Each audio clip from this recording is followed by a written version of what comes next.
定好之后，再来就是控制器也设定好之后，然后接下来我都是会用控制器稍微去控制，测试一下它的联动是不是有。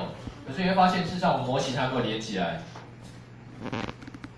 可是你至少这个骨架这一个状态测试的时候是要是正常的，它控制是要正常的，阶层也要正常的。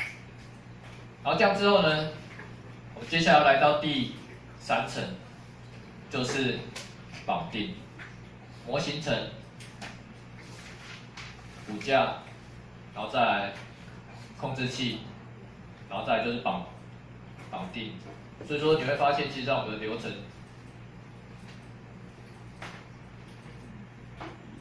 有好几层，这是模型的，然后这是骨架的，跟 IK 其实都在这边，然后再来往这边推就是控制器。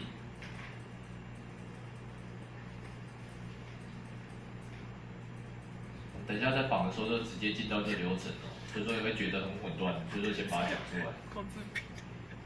然后控制器呢，再往这边推，就是绑定，真正绑定。绑定呢，就是我们要把模型跟骨头绑起来，让它产生联动，我们称作绑定。然后绑定呢，在还是上会有一个流程。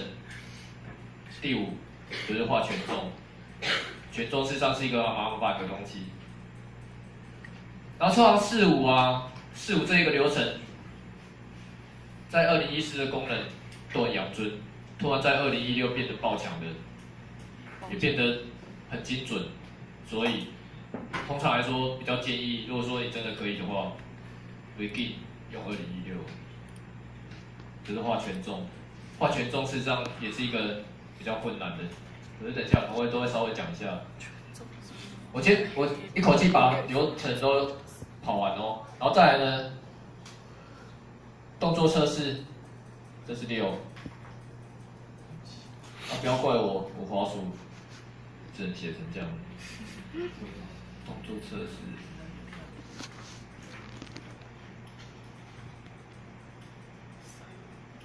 还有控制器设完了，最后我会设 creator。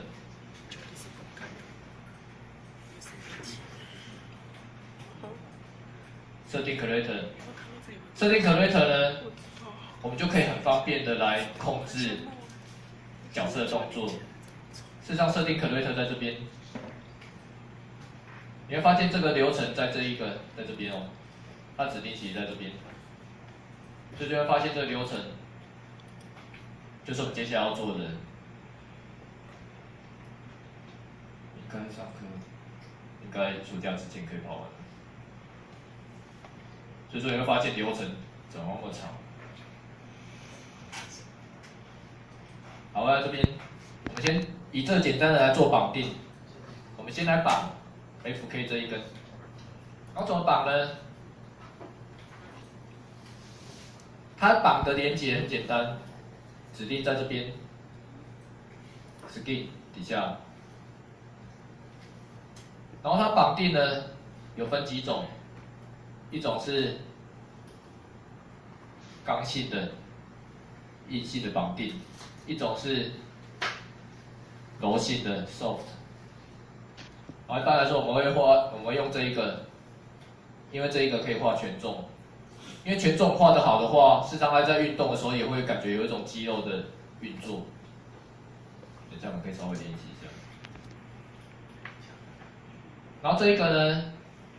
通常这个绑定会比较用在你的角色，你要让它看起来很硬的感觉，或者是你做起来是机器人或什么的，就比较没关系。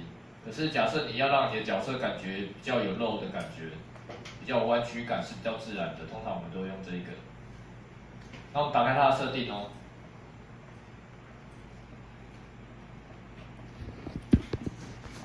然后这个功能呢？我刚讲到，因为绑定它其实2016它的设定就完全不一样，功能会比较加强。那怎么用呢？我们用这一个哦，它用方法很简单，先选骨架，然后把模型解开哦。你这时候真的要选模型的，先选骨架，再选模型，按住 Shift 哦，两个都要选起来。先选骨架，再选模型，然后呢，点一下它会产生连接。好，这样之后呢，产生连接，实际上你就可以靠这一个控制器来控制你的模型了。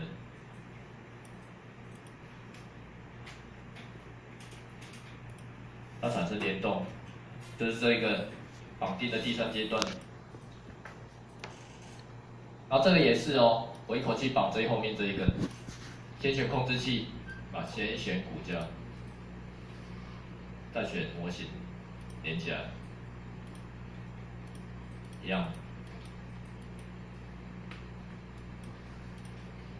左侧空，位移。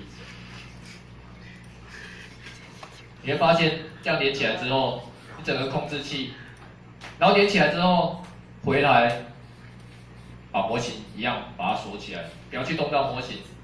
你会发现，你所有的模型动态都交给控制器去控制。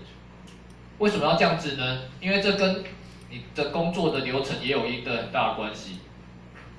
因为通常我们不太会直接去调动作去控制骨架，会比较容易出问题。因为你的骨架假设有时候你不小心调错，可能你的骨架会散掉，会很麻烦。所以调整控制器是这个在调整动作比较安全的。好，连接起来哦，测试看看是不是正常的。